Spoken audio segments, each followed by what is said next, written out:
Ok. Episódio 4. Vamos tentar avançar mais um bocadinho na história. Vou terminar, porque sinceramente não sei se ainda falta muito ou não, mas vamos tentar avançar mais um bocado. Ora bem, sinceramente já não sei o que é que eu tinha que fazer. Ok.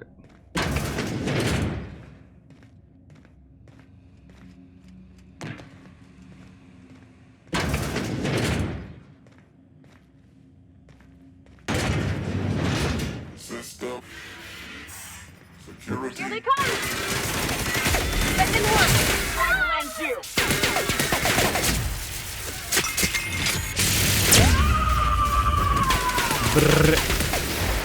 Faz nada.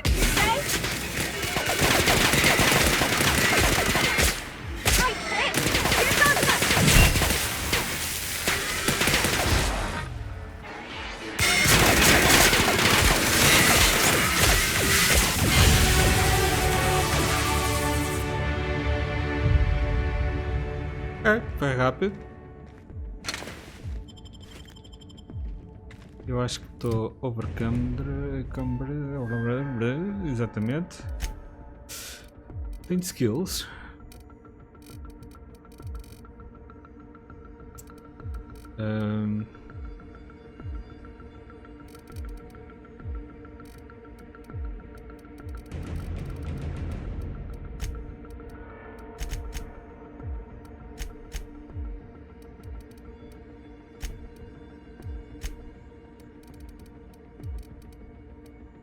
Long guns, heavy weapons, ok. Eu tenho um. Heavy weapons.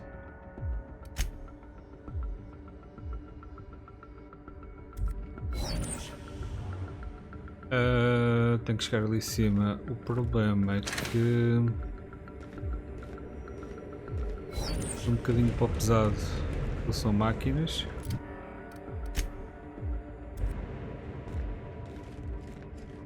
Caso agora fazia-me falta aqui uma vending machine, mas não há, nem vou fazer loot nem nada.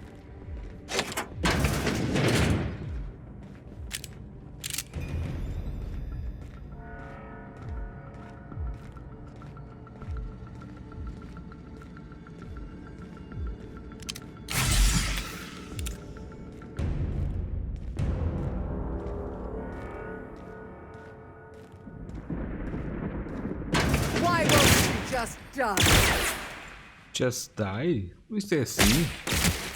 Atenção. Amiga. Cá está as peças. Charmin Key. Então. Gostas tanto de estar sempre atrás de vidros?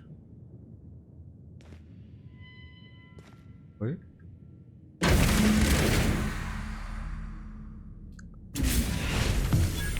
You don't know how glad I am to see you. You did the right thing. Akande was a monster. Her death was much deserved, and long overdue.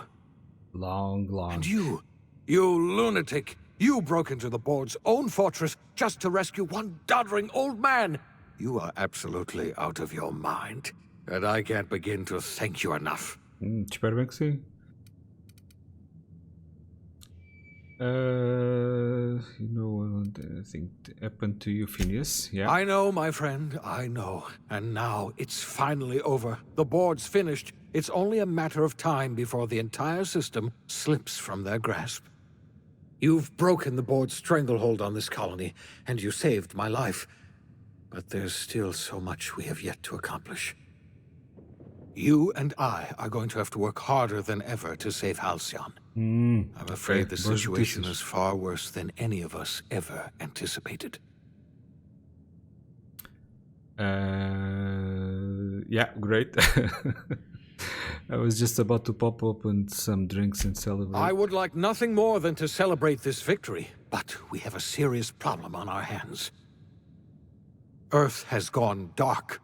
We haven't received a single message in 3 years. There's been no communication, no signals, nothing. Oh. 2 years ago, the Earth's Directorate's frigate disappeared on their way back to Earth. We don't know what they discovered when they arrived, or if they arrived at all. So we've got to make do on our own. Seems to me that'll make us stronger in the end anyhow. You're quite right. We've got no choice but to make do on our own. You mean we're all alone out here? Really alone? I'm afraid so, Miss Holcomb. Halcyon is the only home we have left. Returning to Earth is no longer an option. We're in serious trouble, my friend.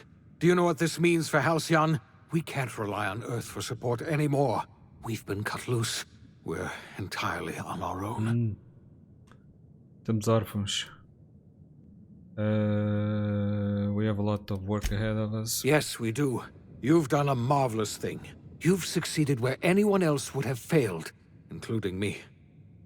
We must begin the revival process immediately, starting with the Hope's brightest minds, and then we're going to fix this damn We're going to need a leader, and I can't imagine a better person for the job than you.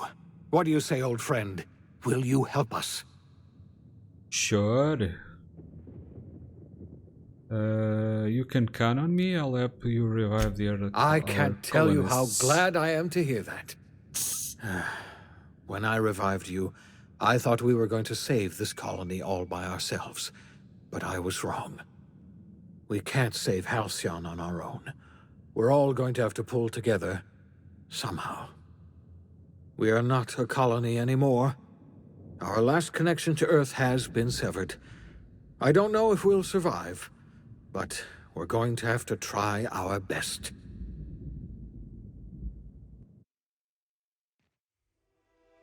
The OSI teaches that everything in the universe happens according to the grand plan. But the stranger that arrived in Halcyon was an unplanned variable. Estás a brincar. From the moment he landed in Emerald Vale, his actions altered the course of history. The events on Tartarus brought about the end of the board's authority. But the board's mistakes would haunt the colony for decades to come. The damage they left behind would require the work of a generation to repair. Dr. Phineas Wells began reviving a handful of the Hope's colonists. Engineers, scientists, technicians, and intellectuals. They were among the brightest minds the Earth had ever sent out into the stars. The Hope scientists and engineers woke up in a colony descending headlong into total collapse. With no way to return to Earth, they had no choice but to band together and devote themselves to the cause of saving Halcyon. The people of Halcyon were nothing if not hardy. In the absence of the board's authority, many of the colony's settlements banded together with a single purpose in mind: survival. Life was especially hard in the years to come. Some towns dissolved by attrition and starvation, but most of them found a way to carry on. In the years to come, Halcyon was forced to reckon with its newfound freedom. The board was gone, and for better or worse, the colony was responsible for its own destiny. As the colony struggled to survive, the inspirational story of the iconoclasts spread like wildfire, and Graham was able to bring many of the smaller Terra 2 townships into the fold. However, his zealous obsession with spreading the word blinded him to the needs of a growing organization, and the movement was unsustainable at scale. The iconoclast way seemed to work best, and ultimately petered out on Monarch. Consumed by paranoia, Lilia Hagen took Sublight Salvage in a controversial direction, openly accusing board officials of an extraterrestrial conspiracy. One day, an accident at the Groundbreaker's docking bay silenced her forever. Time would tell if her replacement could keep the Sublight family together. An accident. Adelaide McDevitt replaced Reed Thompson as the leader of Edgewater. She and her followers transformed Edgewater in their image. Anyone loyal to Reed was pressured into leaving town, and those who stayed behind adapted to her way of life. Adelaide transformed the old cannery into a new garden. The nearby Edgewater Cemetery provided a convenient source of fertilizer. Under the leadership of Junlei Tennyson, the Groundbreaker held firm against corporate influence. The ship's mechanical stability gave Junlei the time to educate a promising generation of engineers schooled in her family's traditions. The future of the Groundbreaker looks promising. The rediscovery of the Hope and the abandonment of the lifetime employment program forced Byzantium to come to terms with some uncomfortable realities about the state of Halcyon. While Byzantines were reluctant to surrender the luxuries they'd grown accustomed to, the board's diminished authority gave them little choice in the matter. Nearly everyone had to learn to make do with less. Some even had to get jobs. Yeah. It was a dark time indeed. As much as he enjoyed his adventures aboard the Unreliable, the vicar, known as Max, eventually decided that it was time to move on, to live out the life he had sought so long to create. He knew there were many in the colony who carried burdens much worse than the ones he had struggled with, and he devoted himself to easing their suffering wherever he could. He only ever took up arms again to defend the defenseless. Unshackled from a lifetime of striving and fighting the universe and himself, Vicar Maximilian de Soto was finally at peace. Though Parvati eventually grew comfortable aboard the Unreliable, she never quite came out of her shell. She seemed to prefer the company of Ada to the crew, and she could often be found neck-deep in cables and grease, telling Ada funny stories from her childhood. While the colony fell into chaos, she found an island of relative peace with Ada, and they formed an unusual bond. She decided to remain aboard the Unreliable permanently as its chief and sole engineer. Nyoka returned to Monarch to take another crack at making a permanent life for herself. She formed the Charon Group, a mercenary outfit of ragtag survivalists and wilderness experts. Anyone in need of a guide or just looking to throw back a beer and swap stories could find her camping on the trail or clearing an infestation. Before his untimely death, Captain Alex Hawthorne had plans to restore and modify, for combat purposes, a sanitation and maintenance automechanical that he'd found in a state of disrepair in Emerald Vale's scrapyard. That unit remains broken down and forgotten in the Unreliable supply closet to this day. Minister Clark was released from house arrest, and his contact with you gave him a sense of renewed purpose and vigor. Once it became clear that no help would be coming from Earth, he threw his considerable efforts and talents into helping Halcyon manage the crisis before it. As for Dr. Phineas Wells, he spent his remaining years in his orbital lab. Though he was always haunted by the failures of his past, he was determined to make things right by building toward the future. Dr. Wells was able to revive many more scientists and engineers than he first expected, thanks to the additional batch of chemicals you stole from the Ministry. Wells never forgot about the human lives that were lost in acquiring these chemicals. The revival project was hard and painful work, but in the end, despite limited resources, over half the Hope's colonists were successfully revived. Even after Wells passed away, the Hope scientists and engineers worked night and day to pull Halcyon from the brink of collapse. Their efforts continue to this day, which may be reason enough for optimism. Dr. Wells laid the groundwork for the project to save the colony, but he would never live to see the fruits of his labor. He passed away a few years later. His work was carried on by the scientists and engineers he revived. Life will never be the same in Halcyon. It is widely agreed that the colony has a chance of stabilizing within a generation, owing to the hard work and determination of the surviving colonists. Recovery is a distant goal, and the path is long and uncertain. But the people of Halcyon carry on, determined as ever. And what about you, the unplanned variable in the history of Halcyon? Long after Wells passed away, you carried on his work with more energy, determination, and brilliance than he could ever muster. The years that followed were hard, but Halcyon survived by the efforts of the Hope's most promising colonists, Halcyon the greatest survived. of which was you. No one knows what's happened to Earth, and no one knows what the future has in store for Halcyon. All we know for certain is this: the name of the Unreliable and that of its intrepid captain will remain the subject of countless stories for years to come. Claro.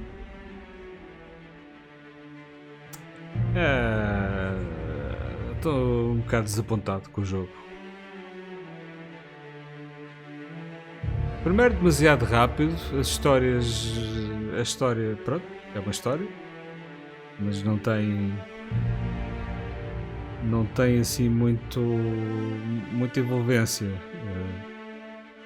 Tanto que eu fiz todas as side missions, as character missions,